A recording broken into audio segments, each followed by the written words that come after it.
Hello, I am coming to you from the comfort of my room to bless your Instagram feed with this week's Bible verse. And it's 1 Corinthians 13:18, and it's simply the three words, love never fails. It's a verse that I hold very close to me. I chose this because love itself is a broad concept that covers all.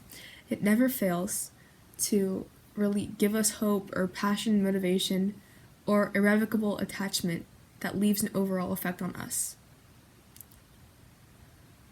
Regarding hope, and love never failing with hope, in the darkest times, God's love is always with us.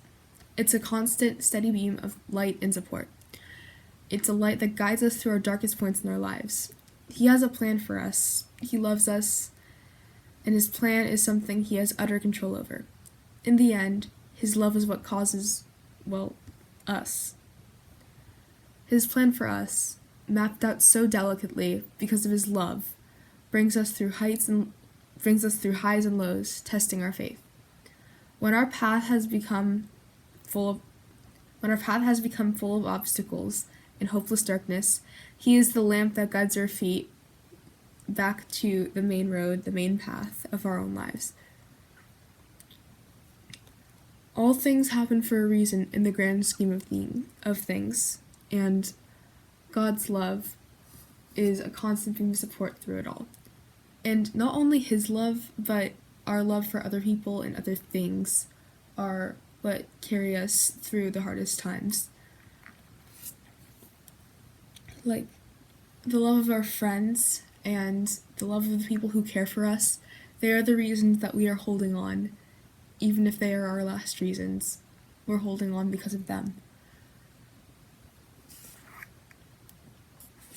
Not only does it give us hope in the darkest times, love never fails to give us hope, but it also never fails to give us motivation.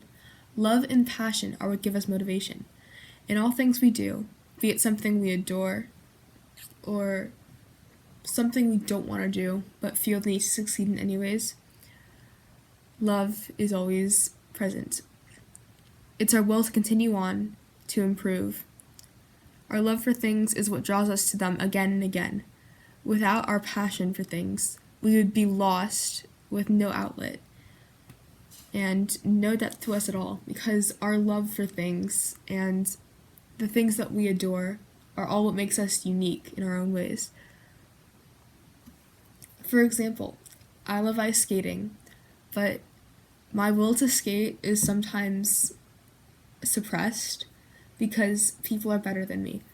And so, why do we care if people are better than us at certain things that we love? It's because we want to achieve our full maximum happiness, and the way we feel like we can achieve that is by being the best at things, at least in our own eyes. Because happiness and being the best are correlated when it's something that we fully love and enjoy.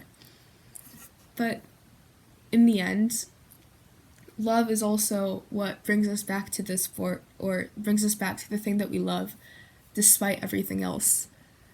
It's this it's this connection that we have with whatever it is that we love that cannot be shaken.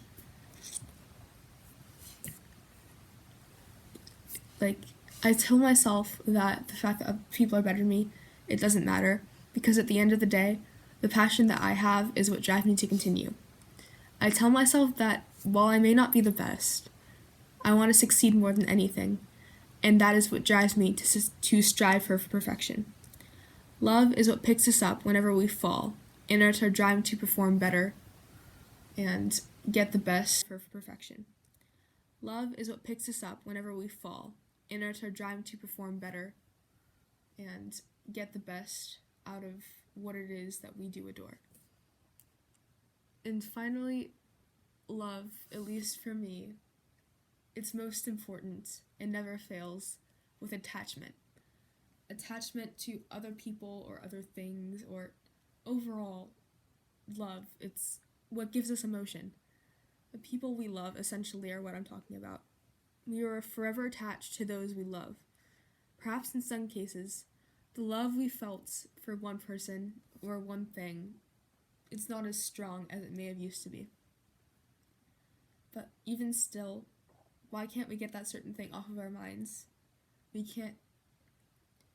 Part of us is still always linked to what we used to love, or what we love still, in the deepest parts of us. The effect that a person or a thing or whatever may have had on us is still part of us, and that will not leave. Like the feeling of love itself is always a part of us because of how we experience it. Even if that feeling is long gone, the knowledge of what love is still burned in.